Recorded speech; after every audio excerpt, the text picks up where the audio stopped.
नमस्कार, बहुत स्वागत है आपका भारत एक्सप्रेस पर। मैं हूं आपके साथ संगम राय और आप देख रहे हैं हमारा खास शो गुनहगार। देश की राजधानी दिल्ली से ड्रग्स तस्करी और आतंकवाद के गठजोड़ का एक बड़ा खुलासा हुआ है। दिल्ली पुलिस की क्राइम ब्रांच ने खालिस्तानी आतंकी अर्श डल्ला से जुड़ा टेरर फंडिंग नेटवर्क बेनकाब किया है और 4 आरोपियों को गिरफ्तार किया है। जांच में यह भी सामने आया है कि कनाडा में ड्रग्स बेचकर मिलने वाले पैसों का इस्तेमाल आतंकी नेटवर्क और हथियारों की खरीद के लिए किया जा रहा था।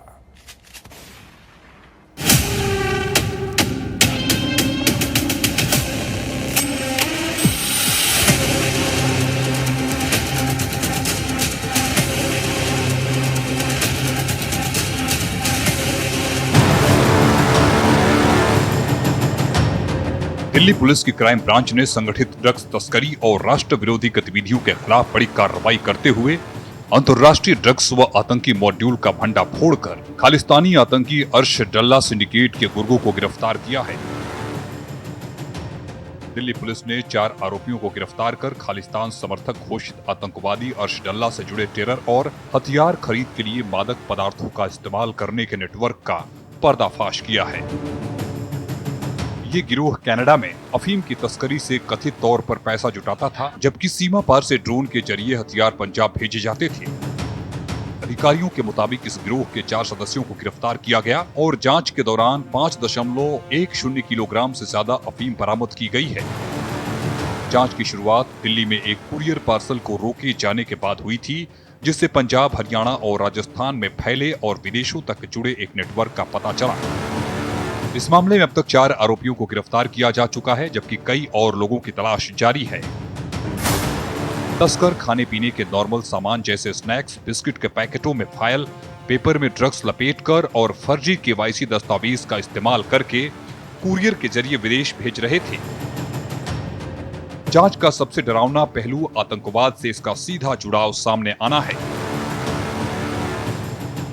दरअसल भारत में बेहद कम कीमत लगभग 1.5 लाख रुपए किलो यानी 150 रुपए ग्राम में खरीदी जाने वाली अफीम जब कनाडा के बाजार में पहुंचती है तो उसकी कीमत 50 से 100 कनाडाई डॉलर यानी लगभग 3300 से 6700 रुपए ग्राम तक हो जाती है। यानी इस काले धंधे में लागत से 20 से 45 गुना तक का मुनाफा कमाया जाता है। शुरुआत में कनाडा भेजे जाने वाले कुरियर पार्सल से अफीम पकड़े जाने के बाद शुरू हुई जांच ने एक खतरनाक नशीले पदार्थों के बदले हथियार नेक्सस और आतंकी फंडिंग के बड़े नेटवर्क का पर्दाफाश हुआ। इस सिंडिकेट के तार विदेश में छिपे खालिस्तानी आतंकी अर्शदीप सिंह उर्फ अर्श डल्ला से जुड़े हुए हैं। दिल्ली पुलिस के special CP crime HGS Dhaliwal ने एक बयान में कहा, इस मामले की कड़ी 7 फरवरी से जुड़ी है, जब दिल्ली पुलिस की अपराध शाखा को पुख्ता जानकारी मिली कि दिल्ली में एक कुरियर कंपनी के जरिए कनाडा भेजे जाने वाले पार्सल में खाने पीने और घरेलू सामान के नीचे छिपाकर नशीले पदार्थ रखे गए थे। मेरा मानना है कि नशे की समस्या राष्ट्रीय सुरक्षा के लिए भी एक बहुत बड़ी चुनौती है, जिसको सभी के समन्वय से ही रोका व समाप्त किया जा सकता है। मोदी जी के नेतृत्व में हमने लड़ाई को समन्वयित और संस्थागत बनाया है। इसके लिए गृह मंत्रालय के नारकोटिक्स कंट्रोल ब्यूरो के तत्वाधान में नार्कोस समन्वय तंत्र की स्थापना की है, जिसका उद्देश्य सभी एजेंसियों के बीच में समन्वय एवं तालमेल स्थापित करना है, जिससे ड्रग की तस्करी पर अंकुश लगाने में हमें पूर्ण रूप से कामयाबी मिल सकती है। उन्होंने बताया कि एक टीम मोती नगर में कुरियर कंपनी के ऑफिस पहुंची और पार्सल को जब्त किया, जिसकी तलाशी लेने पर करीब 3 किलोग्राम अफीम मिली।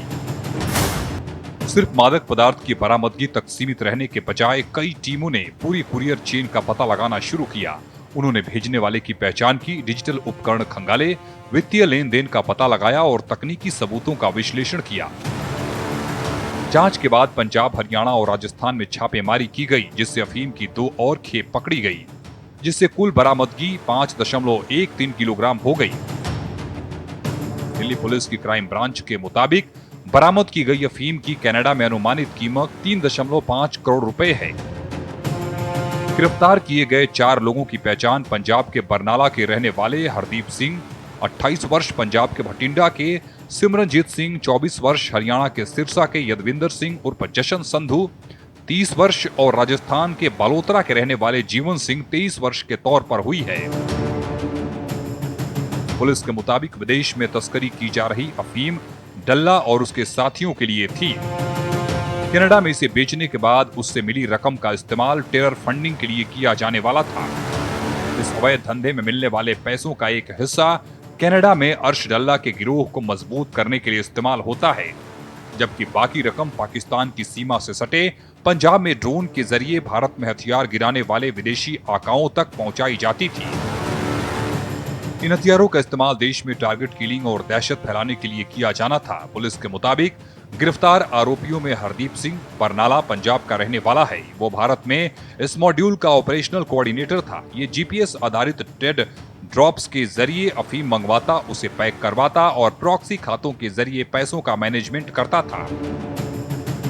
यविंदर सिंह उर्फ जशनान संधू सिरसा का रहने वाला है। ये भारत में बनाए गए गुर्गों और विदेशी षड्यंत्रकारियों के बीच की मेन कड़ी था। सिमरनजीत सिंह भटिंडा का रहने वाला है। ये फर्जी केवाईसी का इस्तेमाल कर कुरियर बुक करने और अफीम छिपाने का काम करता था। इसके कब्जे से भी अफीम बरामद हुई। पंजाब के मोगा का रहने वाला अर्शदीप सिंह गिल उर्फ अर्श डल्ला साल 2018 में कनाडा भाग गया था। गृह मंत्रालय ने जनवरी 2023 में उसे यूएपीए के तहत आतंकवादी घोषित किया था। वो प्रतिबंधित आतंकी संगठन खालिस्तान टाइगर फोर्स का प्रमुख है। पुलिस के मुताबिक अर्श डल्ला पर हत्या, जबरन वसूली, टारगेट किलिंग और बड़े पैमाने पर ड्रग्स हथियारों की तस्करी के 50 से ज्यादा मामले दर्ज हैं। नवंबर 2024 में उसे कनाडा के ओटोरिया में गिरफ्तार किया गया था और भारत सरकार उसके प्रत्यर्पण के लिए लगातार प्रयास कर रही है।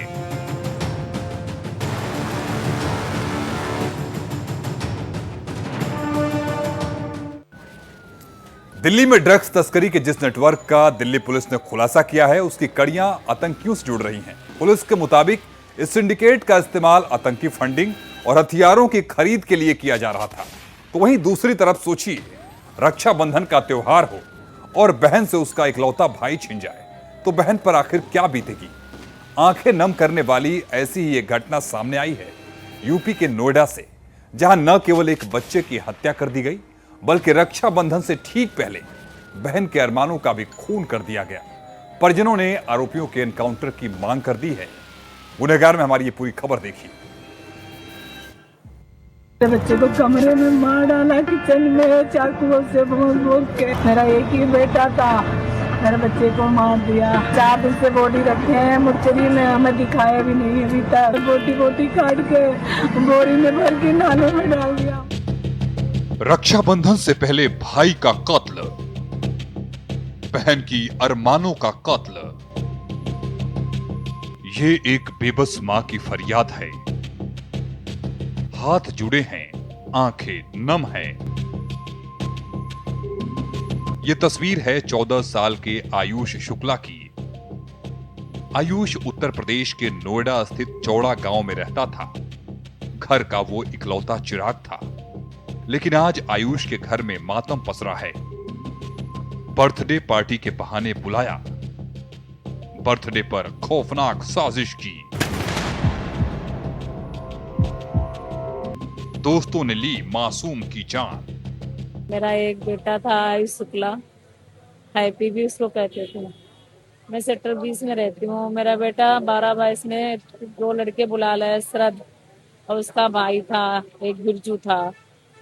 बर्थडे के बहाने की चल केक कटवा के लाता हूँ मैं तुझे। मेरा बेटा खाना खाने जा रहा था, वो 2 मिनट अंगुली दिखा के, मम्मी 2 मिनट में आ रहा हूँ। अपनी बहन से बोला, दीदी मैं 2 मिनट में आ रहा हूँ। मेरे बच्चे को ला के और चाकू से किचन में काट दिया, फिर एक बोरी के कट्टे में भर के नाला में डाल दिया, सेक्टर 54 पे। वहां पे डालने के बाद मैं अपने बच्चे को इधर उधर ढूंढती रही। मैं थाने में भी फोन करके पूछा कि कोई ऐसी बात है, कोई कंप्लेन आई? बोले नहीं, कोई कंप्लेन नहीं आई। बल्कि सेक्टर 24 के जो थाना के जितने भी पुलिस वाले हैं, सब जानते थे मेरे बच्चे को, क्योंकि स्कूल उसके पास ही था केबी, तो जाया करता था मेरा बच्चा उधर भी। और सब बोला भी। एक दिन मेरे बच्चे को काट दिया, काट के डाल दिया।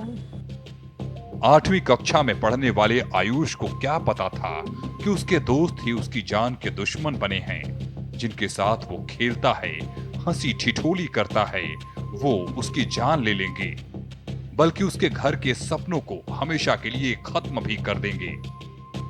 आयुष की मां योगमाया का कहना है कि 16 अगस्त को असद नाम का एक दोस्त घर आया और उसे बर्थडे पार्टी के बहाने साथ ले गया। आयुष 16 अगस्त को लापता हुआ। परिजन उसे ढूंढते रहे, लेकिन वो कहीं नहीं मिला। परिजनों का कहना है कि 17 अगस्त को जब परिवार उसके गुमशुदगी की रिपोर्ट कराने पहुंचा, लेकिन पुलिस ने शिकायत दर्ज नहीं की। 21 अगस्त को उसका सड़ा गला शव जंगल में मिला। जानकारी के मुताबिक सेक्टर 54 के एक पार्क में शव मिला था। मेरे बच्चे को थाने वाले सब जानते थे। 5 दिन पहले मेरे बच्चे की डेड बॉडी ठीक ठाक थी, चेहरा दिख रहा था, मिल गई। फिर भी हमको नहीं बताया कि तुम्हारा बेटा मिला है। और बगैर मेरे जानने, बगैर सुनने के मैं जब कल थाने में गई कंप्लेन लिखाने, तो हमसे बोले सेक्टर 24 से जाओ, सेक्टर 20 में लिखाओ। हम फिर आई सेक्टर 24 में से 20 में जब पहुंची तो उन्होंने, दरोगा जी ने कहा मैं तुम्हारी पूरी मदद करूंगा, जो भी है मौके की घटना तुम्हें कुछ पता है? हम कहा मुझे कुछ नहीं पता है, बच्चों से पता चला है मेरे बच्चे का मर्डर हो गया है। दरोगा जी हमारे साथ आए और बोले कि चलो हम देखता हूँ। उससे पहले हम 24 के थाने में जब गई तो हम कहा दरोगा जी से चलो हमारे साथ, बोले तुम ही देख के हम नहीं जाएंगे। हम गए उसके घर देखने तो ताला लगा था। फिर रात में गई तो उसका बाप था, उसका बाप मिला। फिर रात में सेक्टर 20 में थाने साहब ने सब बात कर लिए बच्चों को, और मुझसे ये आश्वासन दिए कि तुम्हारा बच्चा नहीं है, वो लावारिस है कोई। परिजनों का आरोप है कि 21 अगस्त को आयुष का शव मिला, लेकिन 23 अगस्त को पुलिस ने मामले की जानकारी दी। परिजनों ने शव की पहचान करने के लिए बुलाया। शव पर चोट के निशान थे। परिजनों ने दूसरे समुदाय के लड़कों पर आयुष की हत्या कर शव को जंगल में फेंकने का आरोप लगाया है। सर ये गए हैं बर्थडे पार्टी में, लड़के इनको बुला के लेके गए थे 14 तारीख में। वहाँ पे सर लेके गए, फिर केक को कटवाए साथ में, और 6-7 लोग थे। इनको वहाँ पे चाकू जो कुछ पाया हो गया हो, वो सामने हम लोग थे नहीं वहाँ पे, लेकिन उसको बुरी तरीके से मार दिए जान से। फिर नाले में लोग थे मारने वाले असद और गिरजू। हमारी सिर्फ यही मांग है कि उनका पकड़ के जो कुछ सजा है उनके लिए वो व्यवस्थित हो जाए। मैं मिट्टी करवा दूं। अभी तब तक मिट्टी नहीं करेंगे। लेकिन पुलिस ने परिजनों के आरोप से साफ साफ इनकार किया है। पुलिस का कहना है कि उन्होंने 24 अगस्त को लिखित शिकायत के आधार पर मामला दर्ज किया था। पोस्टमार्टम रिपोर्ट में ऐसी किसी स्पष्ट चोट का जिक्र नहीं है जिससे चाकू के इस्तेमाल की पुष्टि हो सके। पुलिस और परिजनों की ये क्राइम थ्योरी मेल नहीं खाती। पुलिस की माने तो हत्या की वारदात में शामिल सभी नाबालिग हैं। परिजनों का कहना है कि हत्या में शामिल लोग दूसरे समुदाय से ताल्लुक रखते हैं। 13 वर्ष बच्चा था हमारा, उन बच्चों का कोई उम्र पता नहीं है। आना जाना था घर पे? नहीं, हमारे घर पे आना जाना नहीं थी। हमने उसको देखा भी नहीं है आज तक। आयुष की किसी से कोई दुश्मनी नहीं थी। हत्या का आखिर क्या कारण है उन्हें पता नहीं। पीड़ित परिवार ने दोषियों के खिलाफ सख्त कार्रवाई की मांग की है। घटना में शामिल 2 आरोपियों को पुलिस ने हिरासत में ले लिया है। आयुष अपने बहनों का इकलौता भाई था। रक्षाबंधन के त्योहार से ठीक पहले बहनों पर दुखों का पहाड़ टूट पड़ा है। आयुष की बहनें इकलौते भाई के छिन जाने से गम में हैं। परिजनों ने पोस्टमार्टम हाउस पर आरोपियों के एनकाउंटर की मांग को लेकर जमकर हंगामा किया। देखिए 24 तारीख को एक महिला के द्वारा थाना 24 पे आकर के सूचना दी गई थी कि उनका बच्चा गायब है। तत्काल स्थानीय पुलिस के द्वारा उसमें प्रथम सूचना रिपोर्ट अंकित की, साथ ही साथ बच्चे की बरामदगी हेतु एवं नामित बालकचारी को अभिरक्षा में लेने हेतु टीम को रवाना किया गया।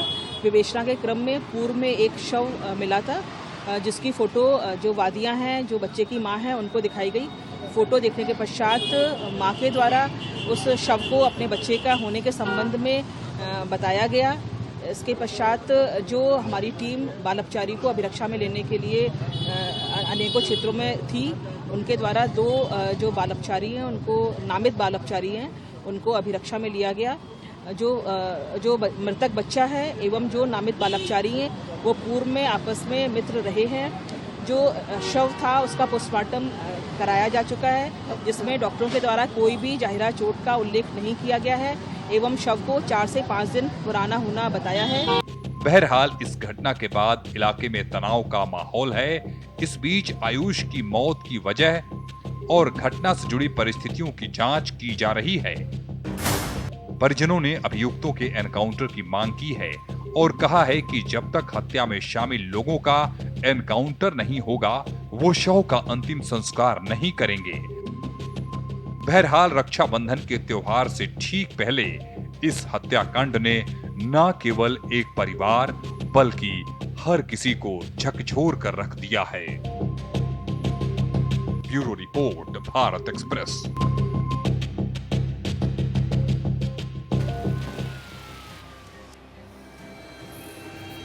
तो आपने देखा, एक तरफ दिल्ली पुलिस की कार्रवाई ने ड्रग्स तस्करी और आतंकी फंडिंग के खतरनाक नेटवर्क का पर्दाफाश किया, तो दूसरी तरफ आयुष हत्याकांड को लेकर परिजनों ने पुलिस पर लापरवाही बरतने का भी आरोप लगाया है। परिजनों ने दावा किया है कि अगर समय पर उनकी शिकायत सुन ली जाती तो शायद उनका बच्चा आज जिंदा होता। कानून व्यवस्था को लेकर भी परिजनों ने सवाल उठाए हैं। पुलिस हत्याकांड को जल्द सुलझाने का दावा कर रही है, लेकिन सबसे बड़ा सवाल यह है कि आखिर दोस्त ने ही दोस्त की हत्या क्यों कर डाली। हत्यारे मासूम है और हत्या का शिकार हुआ शख्स भी मासूम है। यह वारदात नाबालिग बच्चों की मानसिकता पर सवाल खड़े कर रही है, जिसने अभिभावकों को सोचने पर मजबूर कर दिया है। फिलहाल गुनहगार में इतना ही। अब अपना ख्याल रखिए, सुरक्षित रहिए। बाकी के देश और दुनिया की खबरों के लिए बने रहिए भारत एक्सप्रेस के साथ। Stay safe, stay alert. शुभ रात्रि।